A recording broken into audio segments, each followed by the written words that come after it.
دو قومیں ایسی تھیں جو اپنے پیغمبروں کو یہ کہتی تھیں کہ اگر آپ سچے ہیں تو ہم پر عذاب لے آئیں۔ یہ کون لوگ تھے جو عذاب کو خود دعوت دیتے تھے؟ آئیے جانتے ہیں اس ویڈیو میں۔ السلام علیکم، تو کیسے ہیں آپ سب؟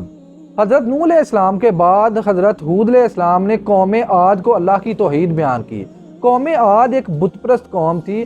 حضرت نوح علیہ السلام کی قوم کے بعد یہ ان قوموں میں سے ایک تھی جن کو اللہ تعالیٰ نے بہت زیادہ عروج دیا تھا، اور قرآن مجید میں قوم عاد کو بعد قوم نوح کہہ کر مخاطب کیا گیا ہے۔ اس قوم کو قوم عاد اس لیے کہتے ہیں کیونکہ ان کا شجرہ حضرت نوح علیہ السلام سے ملتا ہے۔ عاد بن اوز بن ارم بن شیم بن سام بن نوح علیہ السلام، اس طرح ان کا شجرہ جا کے حضرت نوح علیہ السلام سے مل جاتا ہے۔ یہ قوم صنم تراشی میں، پتھر تراشی میں بہت زیادہ ماہر تھی۔ یہ بہت اونچے اونچے محل بناتے تھے۔ قوم عاد نے بڑے بڑے ستونوں سے ایک شہر بنایا تھا جو ارم تھے۔ یہ اپنے فن اور طاقت میں اس قدر مغرور ہو گئے تھے کہ خدائے واحد اپنے خالق کو ہی بھول بیٹھے اور اپنے ہاتھوں سے بنائے ہوئے بتوں کو اپنا معبود بنا لیا اور ان کی عبادت شروع کر دی۔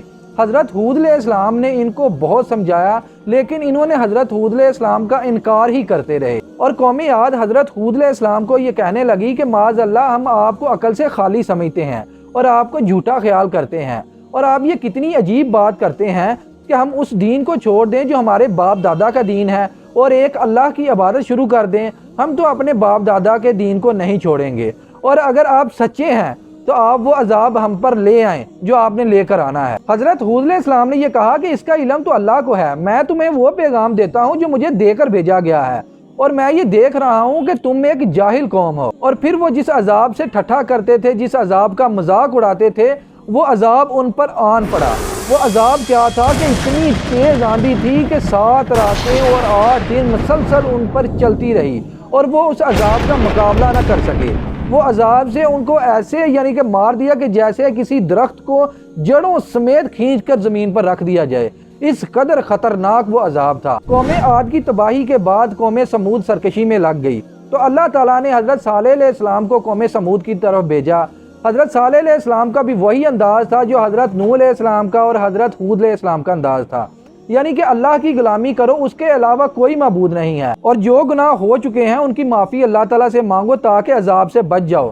تو قوم سمود حضرت صالح علیہ السلام کو جواب میں یہ کہنے لگی کہ اے صالح، ہمیں تو تم سے بہت زیادہ امیدیں تھیں اور ہم تو تمہیں بہت عقل مند سمجھتے تھے، تم نے یہ کیا باتیں شروع کر دی ہیں؟ اور ایک اللہ کی عبادت کریں اور اپنے ان معبودوں کو چھوڑ دیں جن کی عبادت ہمارے باپ دادا کرتے چلے آئے ہیں، اور کہنے لگے کہ ہم اپنے جیسے آدمی کے کہنے پر چل پڑیں اور ہم میں سے اسی پر وہی نازل ہوتی ہے، بلکہ وہ جھوٹا اور بڑا شیخی گھوڑا ہے۔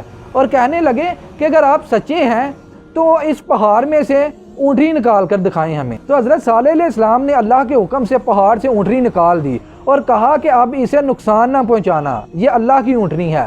تو قوم سمود سے کچھ متکبر سردار یہ کہنے لگے غریب لوگوں سے جو ایمان لے آئے تھے کہ کیا تمہیں یقین ہے کہ صالح کو اس کے رب نے بھیجا ہے؟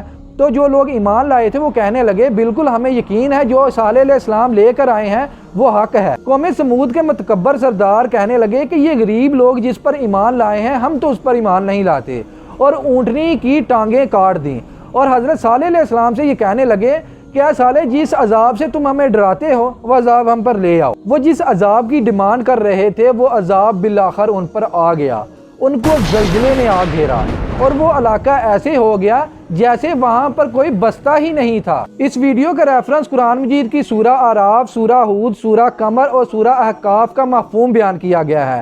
اس کے علاوہ انٹرنیٹ سے علماء کے بیان کا مفہوم بھی استعمال کیا گیا ہے۔